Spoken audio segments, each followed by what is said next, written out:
Nick and Helen are leading a content life with their 2 sons. Their older son, Brendan, has a passion for playing hockey, while the younger Lucas is more emotionally inclined and enjoys art. Over time, Brendan's hockey skills improve, and he even earns recognition as the high school team's best player, bringing immense pride to his family. Residing in North Carolina, Nick Hume is a businessman whose family life remains warm and joyful. Brendan and Lucas engage in playful banter typical of their ages and differences, but their bond is strong, and they truly care for one another. Brendan has now transitioned into a professional ice hockey player, competing in the NHL.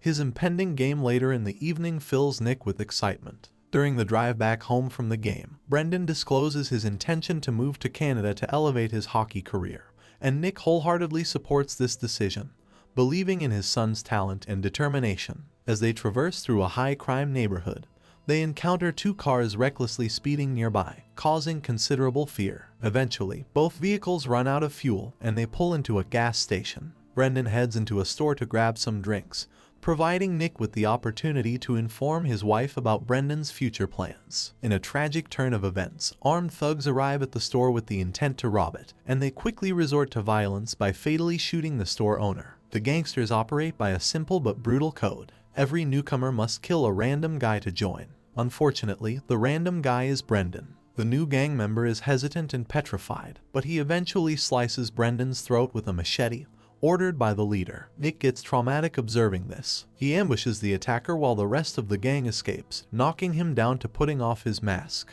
The boy manages to flee, only to get hit by a car. Nick rushes to his son, taking him to the hospital. The whole family arrives there to realize the fact that Brendan is dead. No words could express how they feel. The next day, at a police lineup, Nick identifies the killer, a 23-year-old boy named Joe. The funeral is held on a rainy, gloomy day, but their grief doesn't seem to be subsided so soon. The parents have a hard time sleeping. Brendan's footage plays all day long, and Lucas bursts into crying every time he reminisces about Brendan when he was alive. Before paying a visit to the police, Helen asks Nick to do something so that the killer gets life in prison. The following day, Nick visits Detective Wallace and the district attorney. Nick gets enraged when the district attorney tells him that the defense will cut a deal for a light sentence, since there wasn't enough evidence to take the case to trial. Furthermore, the gas station security camera had been broken, hence there was no record. When Nick learns that Brendan has been killed as an entry fee for Joe to join a stupid gang, he gets pissed off even more. At the pre-trial hearing, he is asked by the judge to testify about Joe as Brendan's killer, but he surprisingly refuses, deducing that as it had been dark, he was unable to observe the killer's face. It makes everyone dumbfounded and the judge dismisses the case. As a result, Joe is released from custody. Joe walks off into the courtyard and fires his cigarette reluctant. Just then, the gang arrives, starts praising him and welcomes him to the gang.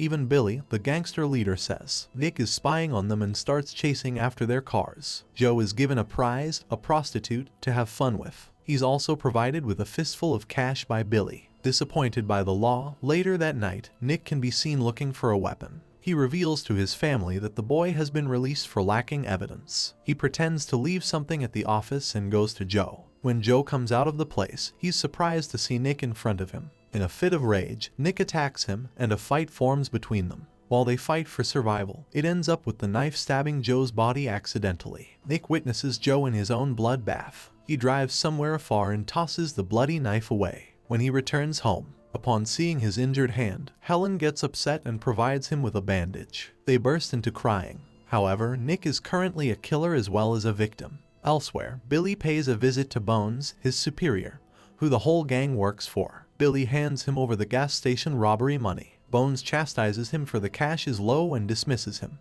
Billy arrives at the hideout where his men cook meth and is the main base of the gang. One of his men, Bodie, breaks the news to him that Joe had died. He gets shocked and enraged. In the office, Detective Wallace shows up and informs Nick that his son's killer is dead. While he is intrigued by his hand's bandage, assumes he is linked to a retaliation. Elsewhere at their hangout bar, the gang can be seen drinking up to Joe, believing that he was like a good soldier. Just then, Billy arrives and berates them for showing no respect to Joe. Back to business, they go over the rival gangs who might kill Joe, until one of the gang members reveals to them his sister saw a man in a suit the night Joe was killed. She confirms that it is Nick in a newspaper photo. Elsewhere in the street, Nick rebandages his hands and is totally oblivious that the gang member Bodhi is after him, while Billy keeps an eye on him from a distance. Just before Nick gets shot by Bodhi, he manages to disarm him using his suitcase. Seeing this, Billy and his men start shooting around in the middle of the crowded street, making everyone petrified.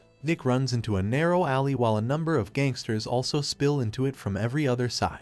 Billy takes every opportunity to shoot Nick, making him to give up his suitcase to run faster to survive. Billy shouts in anger like a bloodthirsty vampire, as if he had lost his brother to this man. He enters a building while the gang chases after him like crazy. He ends up arriving in a parking lot and randomly triggers several car alarms to confuse the gang. Nick reaches the top floor where he is chased by gang members. Fighting for his life, Nick gets trapped in a car with one of the thugs. When the car moves backwards, it drives across the multi-story car park. Nick runs away just in time, but the ladder plummets to his death. Following this, Nick gets a call from his wife and finds that Lucas has disappeared. Elsewhere, Detective Wallace arrives at the crime scene. She finds the victim from the same gang as Joe. It's quite clear Nick is behind it. Nick finds Lucas, where Brendan was killed. Lucas is so devastated and berates his father, who always cares only about Brendan and totally ignores Lucas and his feelings. Nick starts arguing to take him home as it's a dangerous place to stay. Lucas is eventually brought home safe and sound. Helen hugs Lucas and begs him to never leave home like that again. The following day, Bodhi shows up at Nick's office to hand him back the suitcase he dropped during the chase. Bodhi also threatens, "You have the right to know how you're dying," before the security escorts him out. Nick finds a family photo. The photo implies that the gangster plans to kill all his family, but not him. Nick gets agitated and calls a number found in the case, which belongs to Billy. Billy warns that Nick has bought a death sentence for his own family. Wasting no time, Nick rings home, warning his wife and Lucas to stay in. Then he calls Detective, briefing her in anxious and requesting backup forces. On returning home, he locks up all the windows around the house, leaves everyone baffled and in a panic. Shortly after, Detective Wallace arrives and reminds Nick that he's the one who has started retaliation, jeopardizing his own family life. The detective asks him to confess to murder since the officers are about to protect his family anyway, but he refuses. Later that night, when the whole family is asleep, Nick is awakened by a car alarm outside. He notices that the two officers have been brutally killed. In the blink of an eye, he finds the gangsters in the house. Nick manages to survive and dodges several gunfire one after another, and also causes one of them to get shot, and harms a few of them severely. But these all end when his family is taken captive by the gang. Billy mercilessly shoots Helen, Lucas, and Nick in no time. A few days later, Nick is recovering in the hospital. He considers himself guilty of Lucas and Helen dying. It's revealed that Helen is dead, but Lucas is still alive. Knowing this, he rushes to him, finding his beloved son in a coma. He apologizes to Lucas that he's never been a good father. The detective is surprised to notice Nick escape through the window. Nick arrives at home, which is now a crime scene. The next day, he heads to the bank to empty the family bank account as there is no family anymore, making it cash. He then finds the gang's hangout place with his co-workers' help. He heads for the cafe, asks the bartender about the gang, indicates him a huge amount of cash. The latter ignores him and even insults him. In a fit of rage, Nick starts beating him up as well as a guy in the next seat while he was trying to intervene.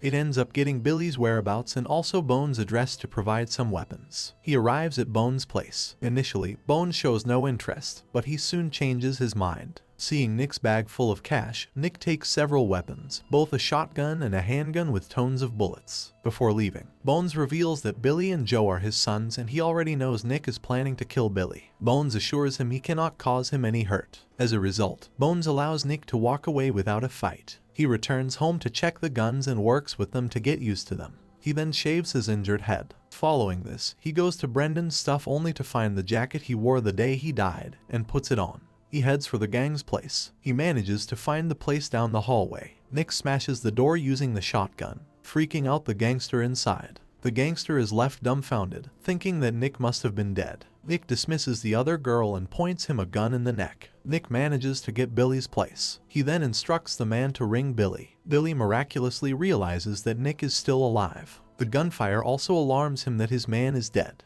Bone and his elder son meet up. Bone warns Billy that things are getting out of control and instructs Billy to stop fighting Nick. Instead, Billy ruthlessly shoots his dad to death. In contrast, Nick forcefully enters the hideout's entrance to confront one of the gangsters in the car. He seizes the opportunity to incapacitate the gangster before he can reload his weapon or make an escape, and then proceeds into the building. Despite facing multiple close calls where he almost loses his life, Nick systematically eliminates each gang member one by one, leaving only Billy. Billy, with a false air of confidence, approaches Nick, believing he's run out of weapons. However, Nick surprises him by producing another firearm from his pocket, leaving Billy in tears before Nick ultimately eliminates him. Returning home, Nick replays an old family video and resigns himself to the impending arrest. Detective Wallace arrives to update him on Lucas's situation, revealing that Lucas has started to move. She expresses concern that Lucas may follow a path similar to Nick's darker days, as he'll be a 14-year-old without strong guidance, burdened by the immense trauma he's endured. Nick, however, carries the weight of his suffering even more deeply. This concludes the video. Thank you for watching.